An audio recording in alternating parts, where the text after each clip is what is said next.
"You're just too clingy." That's what she said, right in front of everyone. My mouth opened, but nothing came out.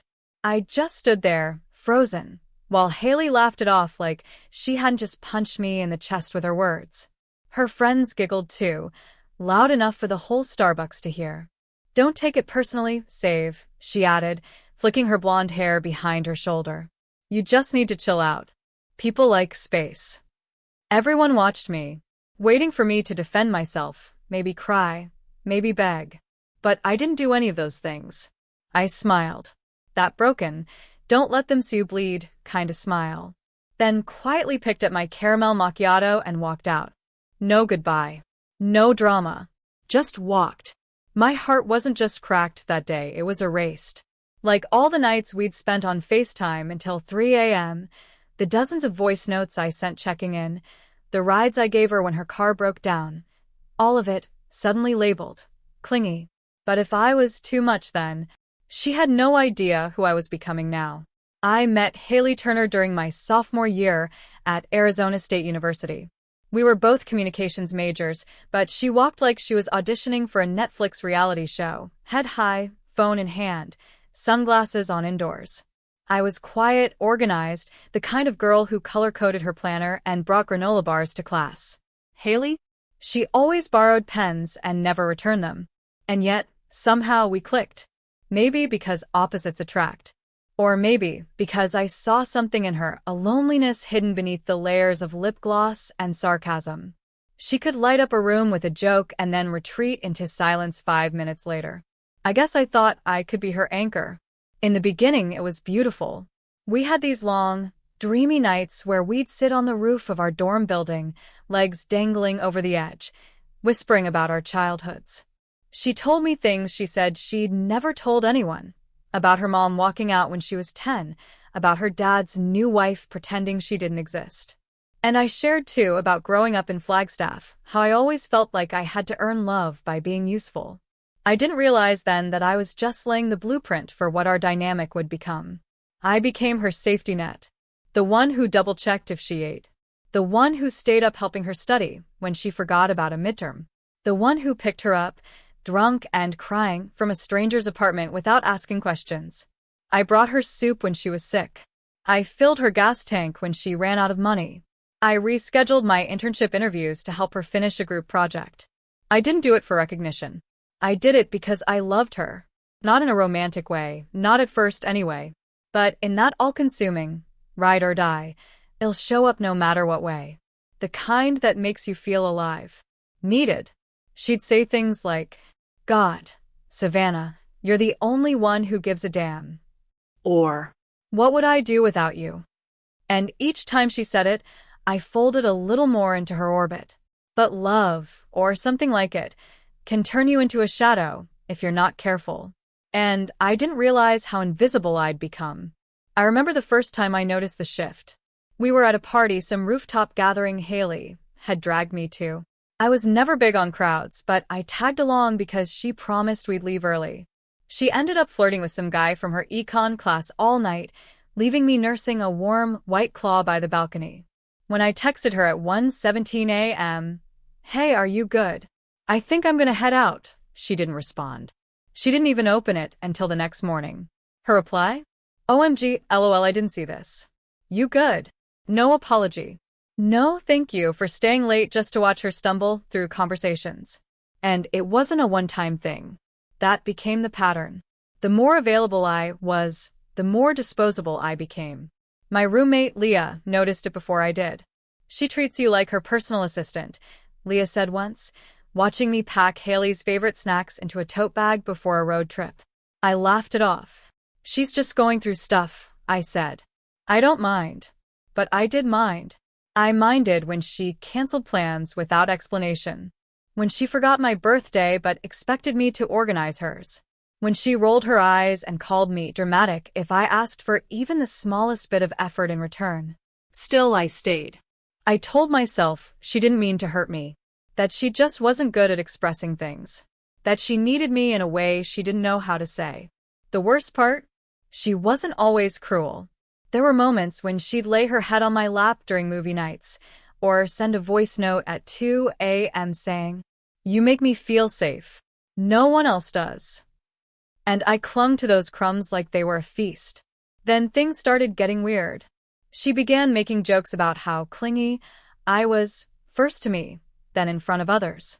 Like the time I asked if she wanted to hang after class, and she turned to her friends and said, "See? She can't go 5 minutes without me." Everyone laughed. I laughed too. But something in my stomach twisted. Another time, when she lost her phone for 2 days and I called her a few times to check in, she posted a TikTok. When your friend thinks being worried equals being obsessive, face with tears of joy, face with rolling eyes. I didn't say anything. I didn't want to be that girl, overly sensitive, can't take a joke. But inside, it felt like I was being rewritten in front of everyone, turned from loyal to pathetic. I stopped sharing as much. Stopped checking in. But she'd still come to me when she needed something. And every time she did, a small part of me hoped she'd finally see how much I cared. Spoiler, she didn't. The final straw came 3 weeks before that Starbucks scene. We were getting lunch at a campus cafe when I asked if she wanted to go on a weekend trip we'd been planning for months. She looked up from her phone and said, "I don't know, save. Honestly, I feel like this whole thing has gotten weird. Like, you're always around. Always texting. It's just too much." I froze. "Too much?" I repeated. She nodded, casually. "It's not personal. I just need space." But it was personal. Because for her, I had made everything personal. Every favor, every sleepless night, every tiny sacrifice, all of it came from a place of love. And now, the very thing that made me a good friend was being used as a weapon against me. So, I said okay. I smiled. And I stopped showing up. No dramatic unfollow. No confrontation. Just absence. She didn't notice right away. Or if she did, she didn't say anything. But something inside me, the part that had always waited for her message, her approval, her crumbs, that part went quiet. And for the first time in years, I could hear myself breathe. After that lunch, I thought things would slowly fizzle out between us. I thought Haley would drift away, maybe get busy, maybe fade like people do when their paths naturally split. I didn't expect her to turn it into something ugly. 2 days later, I walked into our usual spot on campus, a cozy corner table in the back of the library where we'd always studied together, and saw her sitting there. With Brielle, one of the girls she once said was too fake to trust. They were laughing, sharing headphones. Haley was sipping an iced oat milk latte, my order. I froze mid-step, then slowly turned around before she could see me. Except she already had. Later that night, I got a message from Mallory, one of our mutual acquaintances. "Hey, just so you know, Haley's been saying some stuff about you. Thought you should hear it from me." She sent a screenshot of a group chat I wasn't in, a new one, apparently. The message said, "Savannah's spiraling. She's obsessive and weird about me." I had to set boundaries. She didn't take it well. And there it was. Proof that the person I stayed up nights worrying about was now using my loyalty to build a case against me. I didn't reply. I didn't defend myself. Not even to Mallory. Because honestly, I was tired. Tired of defending a version of myself I didn't even recognize anymore. But the damage didn't stop there. The next week, I bumped into Jared, a guy I'd worked with on a student-led media project. We'd always had friendly vibes. He stopped me outside the humanities building. "Hey, everything okay with you and Haley?" I blinked. "Why?" He shrugged, kind of awkwardly. "She said you were, like, obsessed with her. That you kept blowing up her phone. That you made things uncomfortable." That part stung. Not because it was a lie, though it was, but because it worked. People were believing it. People who used to smile at me in hallways were now glancing and whispering. And it wasn't just Jared. My classmate Emma, who once asked for my notes during midterms, now barely made eye contact. It was like being ghosted in public. Alive but ignored. Present but rewritten. But the worst came a few days later. It was a Friday. I had just gotten back from the gym when my phone buzzed. Unknown number. I hesitated, then picked up. "Savannah?" It was Haley's mom. We'd only spoken a handful of times before, mostly in passing. She always seemed distant, polite but chilly. "I wanted to ask you something," she continued. "I'm not trying to be rude, but could you give Haley some space?" My stomach dropped. "Excuse me?" "She's mentioned that you've been reaching out a lot. She's been overwhelmed lately. She just needs to focus on her finals without distractions." I couldn't believe what I was hearing. Haley had actually gone to her mother, had portrayed me like some unhinged ex haunting her life. I took a deep breath and said, calmly, "I haven't texted her in over a week. I haven't even seen her." There was a pause. "Oh, well, maybe there's been a misunderstanding," her mom said, flustered. "I just thought it was best to clear the air." Clear the air. Right. No apology. Just more quiet accusations dressed up as concern. After I hung up, I sat on the floor of my bedroom, my gym bag still slung over one shoulder. And for the first time in months, I didn't cry, because something in me had snapped. I realized in that moment, I could be the kindest girl in the world, the most thoughtful, the most supportive, and still, be painted as the villain in someone else's story. Not because I was the villain, but because that story made them feel safer. Stronger. Justified. Haley didn't just cut me off. She needed to discredit me. She couldn't handle that I had walked away first, without begging, without fighting, without trying to win her back. So she reframed it. I was obsessed. I was too much. I was the problem. And people bought it. Because it's easier to believe that the girl who loves too deeply is unstable than to admit that the one who pushed her away might be cruel. The text stopped. The invitations vanished.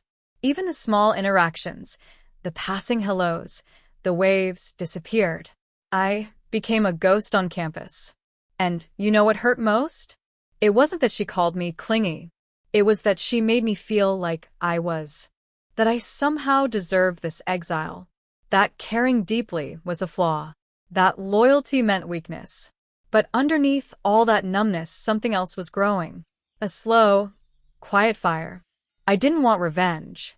I didn't want to prove myself. I just wanted to remember who I was before I let Haley rewrite my story. After that call from Haley's mom, I knew I was done. Not angry. Not vengeful. Just done. You can only bleed for someone so long before you realize they're the one holding the knife. The silence that followed wasn't strategic. It wasn't part of some elaborate plan to win back my dignity. It was survival. The first thing I did was archive our entire message history, all 3,472 texts. Every voice note, every birthday video, every "you're my person" meme she ever sent me. Gone. Not deleted. Just stored somewhere I wouldn't accidentally trip over them again. Then I unfollowed her on Instagram. Quietly. No blocking. No, I hope she notices. It was for me, not for her. I deleted her number from my favorites. Then from my contacts altogether. The silence was heavy at first, like walking out into snow without a coat. But then slowly it started to feel like air. I stopped planning my days around when she might text or where I might bump into her. I walked into coffee shops and didn't scan for her face. I stopped explaining to mutual friends why we weren't speaking. When people asked, I simply said, "We grew apart." No edge. No story. Just truth. And for the first time in years, I started living like my life belonged to me again. I started waking up earlier. Not for her. For me. I went on long walks with no destination, just my headphones and a playlist that didn't remind me of her. I read books she used to roll her eyes at. I rejoined my old painting group. I took a yoga class with Leah. I dyed the ends of my hair sunset pink, something Haley once told me would wash me out. And I didn't post any of it. No cryptic captions. No glow-up carousel. No attempts to look unbothered. Because I wasn't performing my healing. I was just healing. There was this one moment I'll never forget. I was sitting by the campus lake one evening, sketchbook open, earbuds in, when Professor Melrose, who taught our junior year storytelling class, walked by and smiled at me. He paused and said, "You've got peace in your face lately. Feels good to see." It hit me harder than I expected. Because I had peace. Not because the pain was gone, but because I finally stopped handing it to people who never earned it. Meanwhile, Haley stayed loud. She started posting those subtweet Y quotes on her Instagram story. Things like, "Sometimes the people who say they love you are the most toxic. Cutting off dead weight feels like breathing again. Just because someone was there for you doesn't mean they were good for you." It was almost comical. She was fighting a battle I had left months ago. But I never responded. Not once. Every time my phone buzzed with someone saying, "Did you see what she posted?" I'd just smile and say, "I'm not in that room anymore." I didn't realize how much space she'd taken up in my mind until it was gone. I had been editing myself for years, checking my tone, my timing, my texts so she wouldn't get overwhelmed. Now? I was showing up fully. Messy. Emotional. Soft. Loud. Whatever version of me the moment called for, I let her exist. And weirdly, people started noticing. Leah and I became closer. She told me, "I miss this version of you. You used to shrink around her." Even Professor Melrose asked if I'd consider submitting one of my essays to a regional writing contest. It was like life had just been waiting for me to stop waiting for her. The power shift didn't come from revenge. It came from reclamation. I stopped needing to be understood by the people who misunderstood me on purpose. I stopped performing worthiness for people who only saw me as valuable when they needed something. I started trusting that the right people would never call love clingy. They'd recognize it for what it was: rare, unshakable, brave. And when I lay in bed at night now, I don't rehearse old arguments. I don't replay what I should have said. I don't wait for texts that never come. I sleep. Fully. Finally. And that is everything. It happened the night of Luna and Company's spring gala. I hadn't even planned on going. I didn't like crowds, and I especially didn't want to be in the same space as Haley again. But my therapist had nudged me. Sometimes, transformation needs to be witnessed. So I pulled out the dress I never thought I'd have the confidence to wear, a midnight blue satin gown with an open back and a slit that said "I'm done hiding." The moment I walked in, heads turned, not because I wanted them to, but because I finally felt like someone worth noticing. Not invisible. Not the background friend. Not the clingy girl trying too hard. Just me. Confident. Self-possessed. Alive. I scanned the room and saw her before she saw me. Haley, standing by the champagne table, sipping her flute and laughing too hard at something someone said. Her smile was wide, but not sincere. I recognized it now. That was the same mask I used to wear. Then her eyes landed on me, and she froze. For a moment, it was like watching someone process déjà vu. Her gaze traveled down my dress, up to my eyes, and then she blinked. Fast, like she was trying to reset what she saw. She crossed the room slowly. I didn't move. "Savannah," she stammered. "Hey, Haley." I smiled, calm and composed. I hadn't seen her fumble her words like this since high school. "You look incredible." "Thanks." I sipped my drink. "You look the same." Her eyes widened just a little. She didn't know how to respond. "I've been meaning to text you," she rushed. "I've actually thought about you a lot lately." "Oh, yeah, I was kind of an ass that day. I didn't mean it like that. I don't know why I said it. I guess I was in a bad place. I've missed you." I raised an eyebrow. She kept going, clearly nervous now. "I keep thinking about our old convos. You always knew what to say. Honestly, I don't have that kind of connection with anyone anymore." There it was. The flip. I tilted my head slightly. "You called me clingy, Haley. Remember?" Her lips parted, like she wanted to interrupt, to deny, but she didn't. "I wasn't clingy," I continued. "I was loyal. I cared. I showed up for you. And you made me feel small for it." Her face flushed. "I know, and I'm sorry. You didn't deserve that. I didn't know how to receive that kind of love. It scared me." There was a flicker of truth in her voice. And vulnerability. But it didn't change the past. "I've changed," I said simply. "I've learned how to give all that love to myself now. It's not for sale anymore." She blinked, and this time her eyes welled up. "Do you think there's any chance we could?" "No," I smiled, kind but firm. "Some bridges are meant to be burned. It lights the way forward." And with that, I turned and walked away. The aftermath of that gala was almost comical. The very next morning, I woke up to 5 missed calls from Haley. Then a text. Then a voice note. Then a DM on Instagram. Then a comment under a random post from 2019. "I miss this day, pleading face yellow heart." It would have been funny if it wasn't so painfully transparent. At first, I ignored it. I thought it was just a wave of guilt, a temporary spark of regret after seeing someone you underestimated rise in their power. But she didn't stop. A week later, she sent me a long message. "I know I don't deserve your forgiveness, but I'm begging for your friendship again. I feel empty without our conversations. I can't stop thinking about how I treated you. I wish I could take it all back. I didn't realize how rare you were until I lost you." That part hit. Because deep down, I knew I had been rare, loyal in a world obsessed with detachment. Affectionate in a time where withholding love was a trend. But now, she was just another person realizing the value after they lost it.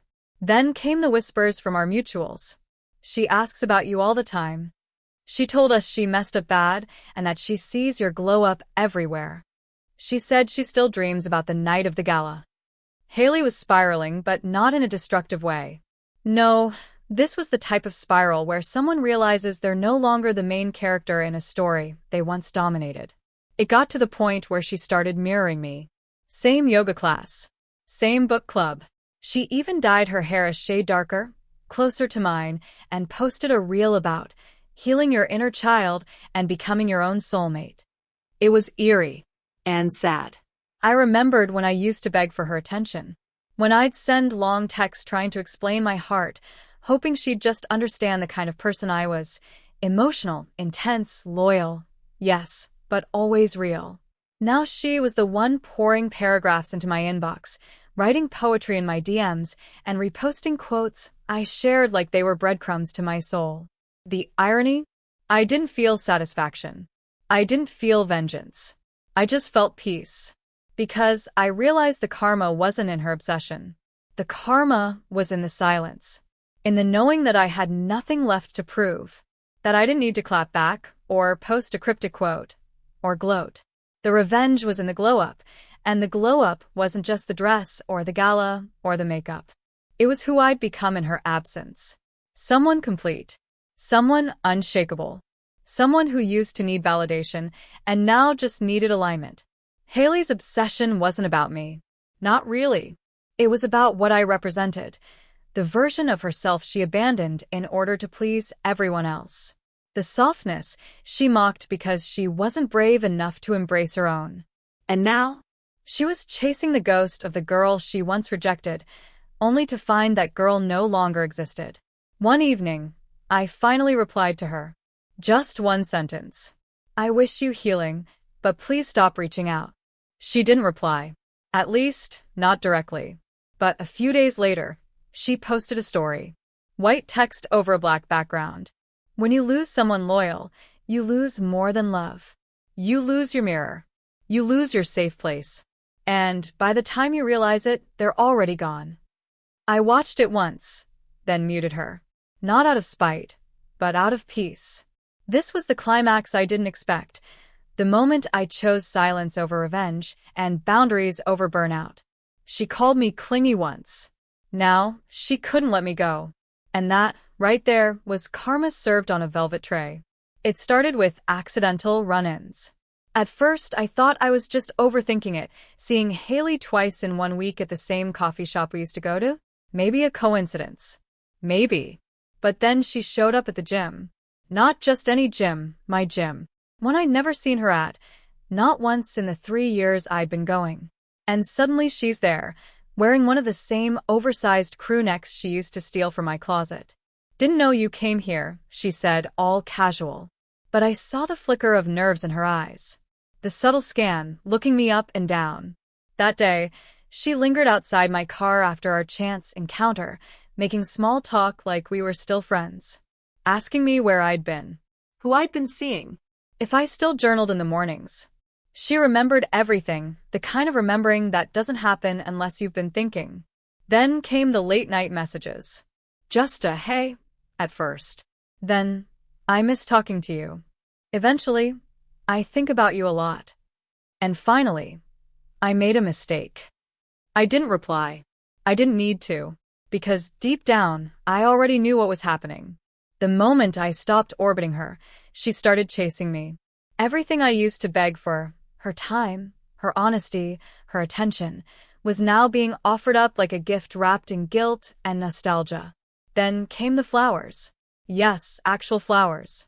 Sent to my apartment, peonies and blush roses, my favorite. No note. But who else would have sent them? Then the voicemail. Savannah, I know I messed up. I shouldn't have said what I said. You were never clingy. You just loved me more than I knew how to handle. And now that you're not here, I feel that silence in everything. Please talk to me. I replayed that voicemail 3 times. Not because I needed to hear it, but because I wanted to be sure that the person who once told me I was too much was now completely unraveling in my absence. I didn't respond. Not yet. Let her sit in it. It was a Sunday when she showed up at my door. I hadn't answered her calls. I hadn't replied to her texts. Not even when she sent the playlist titled For Us, filled with songs we used to scream sing in my kitchen or slow dance to in her apartment. I guess she couldn't take the silence anymore. I opened the door to find Haley standing there, a nervous wreck. Her usual polished self was gone. No perfect eyeliner, no curated outfit, just a plain hoodie, messy bun, and red eyes that told me she hadn't slept. Hey, she said quietly, like she was afraid I'd slam the door in her face. I didn't. I leaned against the doorframe and waited. She took a breath. I can't stop thinking about you, Savannah. About us. I was wrong. So wrong. And I get it now. Everything you gave me, everything you did, it was love. Real love. And I treated it like a burden. Her voice cracked. I didn't know how to receive it because I didn't love myself back then. You overwhelmed me, not because you were clingy, but because you saw me in a way I wasn't ready to accept. I stood there, taking it all in, and for a moment, I felt the weight of everything I'd gone through. The tears, the doubts, the nights I sat with my phone in hand, trying to be less needy for someone who just didn't want to meet me halfway. And now she was here, begging for something she once threw away like it meant nothing. You didn't just call me clingy, Haley, I said, my voice steady. You made me feel like I was broken for wanting to be close to someone, like love was something to apologize for. She looked down, ashamed. I'm sorry, she whispered. I know, I said. But here's the thing, I spent so long chasing you, trying to be enough for you. and now, I finally know I am enough. Without you. She nodded slowly, a tear slipping down her cheek. I don't hate you, I added. But I'm not going back. I gently closed the door. Not with bitterness. Not with revenge in my heart. But with the peace of knowing I was finally free. She called me clingy. now, she's obsessed. But I've moved on. And that's the sweetest revenge of all.